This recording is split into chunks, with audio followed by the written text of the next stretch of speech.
ஆமீன். வேகமாக ஆமீன். இந்த நாளில் நமக்கு கடந்த மாதம் முழுவதும் நம்ம வாக்குத்தத்தங்களை கொடுத்து நமக்கு தேற்றின தெய்வம். அப்போ அந்த நாள் நமக்கு யாத்திராகம புஸ்தகம் 20ஆம் அதிகாரம் 24ஆவதுல கடைசி வரிகளை வாசிக்கலாம்.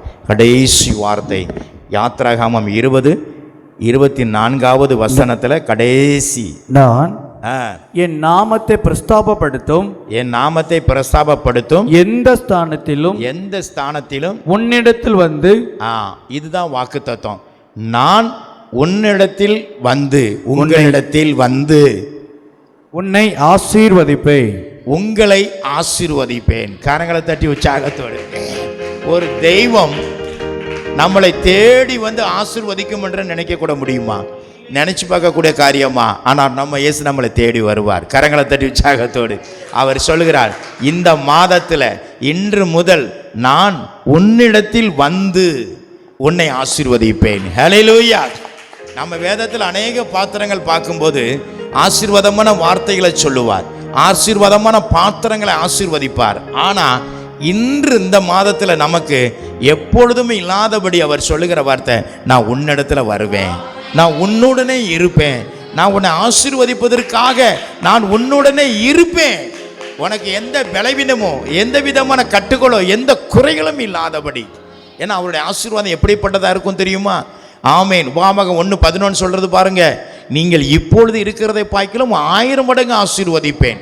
இஸ்ரவேல் ஜனங்களை எப்பொழுதும் அவர் ஆசீர்வதிக்கிறது தான் பிரியம். ஒரு ஆசீர்வாதமான பாத்திரமாக நம்மளை மாற்றுவது தான் அவருடைய சிலாக்கியம், அவருடைய நினைவு. அதனால தான் எப்பொழுதுமே இந்த இஸ்ரவேல் என்னாகமம் 24:1 சொல்கிற பிரகாரம் இந்த இஸ்ரவேலை ஆசீர்வதிப்பதே எனக்கு பிரியம். ஏன்னா நம்ம பிரியமான ஜனம் அவருக்கு. அவர் சொல்கிற வார்த்தை, உங்களை ஆசீர்வதித்து தான் இதை நான் பெருமைப்படுத்துவேன். ஹல்லேலூயா. உன் பேரை பெருமைப்படுத்த நான் உன்னுடனே இருப்பேன், உன்னை எல்லா வழிகளிலும் நடத்துவதற்கு நான் உடனுடனே இருப்பேன், உன் வழிகளெல்லாம் செவ்வைப்படுத்துவதற்காக நான் உன்னுடனே இருப்பேன், உனக்கு எல்லா நன்மையும் உண்டாவதற்காக நான் உன்னிடத்துல வருவேன். நீ எந்த நேரத்தில் கண்ணீர் விடுறியோ, எந்த நேரத்தில் மனசில் வெளிச்சொல்ல முடியாதபடி உன் மன அழுத்தத்துக்குள்ளே இருக்கியோ, அதையெல்லாம் மாற்றுவதற்காக நான் உன்னிடத்துல வருவேன். ஹல்லேலூயா. அதைத்தான் சொல்கிறான். போன மாதம் நமக்கு என்ன சொன்னார்? நான் உன்னை பலப்படுத்துவேன், நான் உனக்கு சகாயம் பண்ணுவேன், நீதியின் வலதுகரத்தில் தாங்குவேன். அதே மாதிரி தான் இன்றைக்கு ஆண்டவர் அவர் நம்மளோட வாசமாக நமக்குள்ளே இருக்கிற ஆவியானவர். அதனால தான் பரிசுத்த ஆவியானவர் நமக்குள்ளே வாசமாக இருக்கிறார். ஹல்லேலூயா. நம்ம ஆசீர்வதிக்கிற தெய்வம் எப்பொழுதுமே நம்மளை என்ன செய்யாது? ஒதுக்காது, நம்மளை என்றைக்குமே ஒதுக்கி வைக்காது, நம்மளை வெட்கப்படுத்தவே விட மாட்டார். ஹல்லேலூயா. அதனால தான் சங்கீதம் 23 சொல்லுது, அந்த சத்துருக்களுக்கு முன்பாக ஒரு பந்தியும் உனக்கு ஆயத்தப்படுத்துவேன். ஹல்லேலூயா. ஆமாம், உன்னை ஏளனமாக பார்த்த கண்களுக்கு முன்பாக, உன்னை குறை பேசின நாவுகளுக்கு முன்பாக உன்னை நான் நினைச்சுவேன், தலை நிமிர செய்வேன். ஏன்னா நான் உன்னுடனே இருப்பேன். ஹல்லேலூயா. நான் உன்னிடத்தில் வந்து உன்னை ஆசீர்வதிப்பேன். அதைத்தான் சொல்கிறார். ஆதியாகமம் 12:1 எடுத்து ஆதியாகமம் 12:1 வாசிக்கலாம். ஆபிரகாமை அவர் அழைத்த தெய்வம் அழைத்து ஆசீர்வதித்தார். ஆமேன். 12:1 ஆதியாகமம். கர்த்தர் ஆபிரகாமை நோக்கி நீ உன் தேசத்தையும் உன் இனத்தையும் உன் தகப்பனுடைய வீட்டையும் விட்டு புறப்பட்டு நான் உனக்கு காண்பிக்கும் தேசத்துக்கு போ. இதுதான். அப்போ ஆண்டவர் என்ன சொல்லுகிறார்? உன்னை நான் ஆசீர்வதிக்கிறேன். ஹல்லேலூயா. அதுக்கு பிறகு அவர் சொல்றாரு, நீ ஆசீர்வாதமா இருப்பாய். அப்போ ஆசீர்வதிக்கிற பாத்திரம் நமக்கு ஆண்டவர்கிட்ட தான் நமக்கு கிடைக்கும். அவர் அதனால தான் சொல்றார், தேடி வந்து உன்னை ஆசீர்வதிப்பேன். ஹல்லேலூயா. நீ எந்த சூழ்நிலையும் ஒரு வெறுமையாக்கப்பட சூழ்நிலை உனக்கு வராது. நீ நினைக்கலாம், இப்போ இருக்கிற சூழ்நிலை நம்ம தேவைகள் அதிகம் இருக்குது, நம்முடைய வரக்கூடிய கைடு செய்யும் பிரயாசம் நமக்கு குறைவாக இருக்குது. இல்லை, ஆண்டவர் உன் கூட வர, அதுக்கு தான் ஒரு நிறைவை கண்டடையும்படியாகத்தான் உன்னிடத்தில் நான் வருவேன் அப்படிங்கிறார். ஹல்லேலூயா.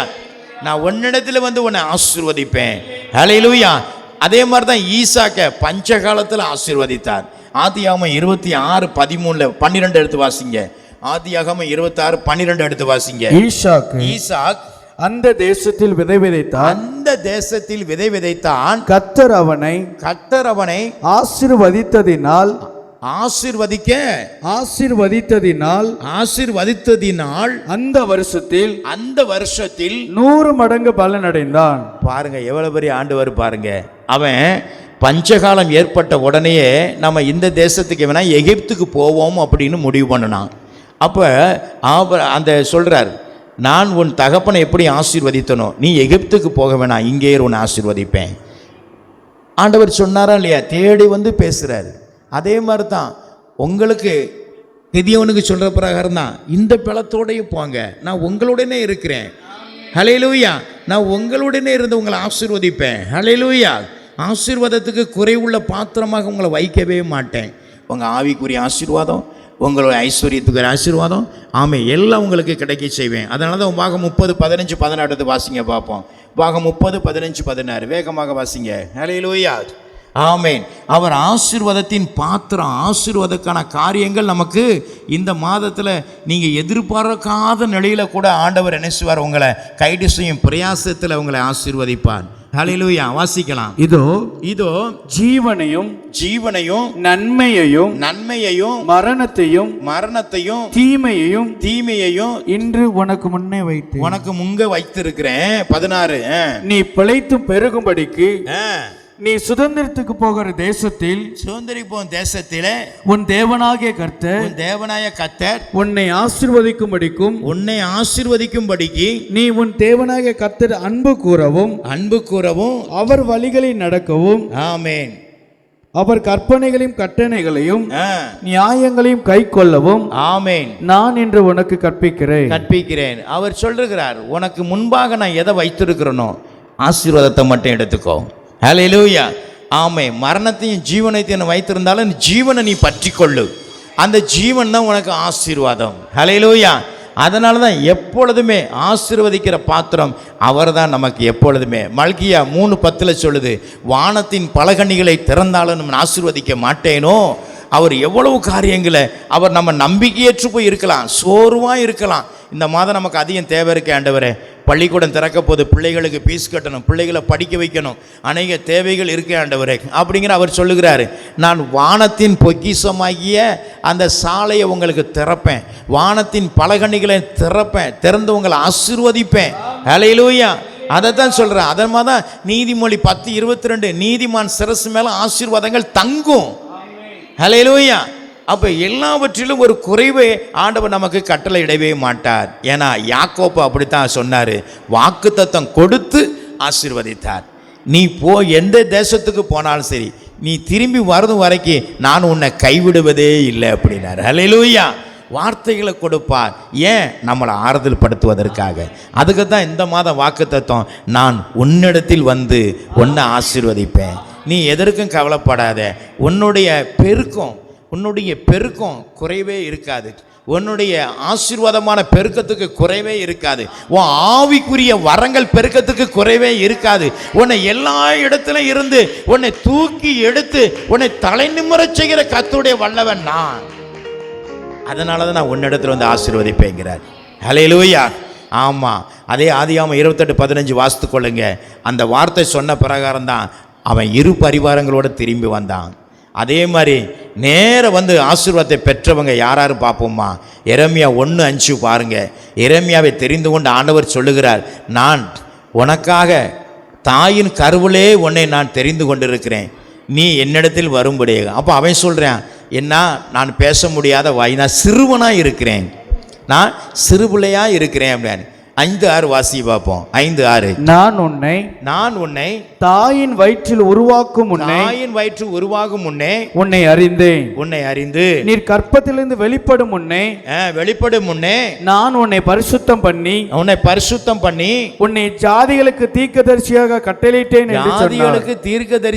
கட்டளை என்று நேரடியாக வந்து ஆண்டவர் அவனிடத்தில் வந்து சொல்லும் போது, அப்பொழுது கர்த்தராகிய ஆண்டவரே, இதோ நான்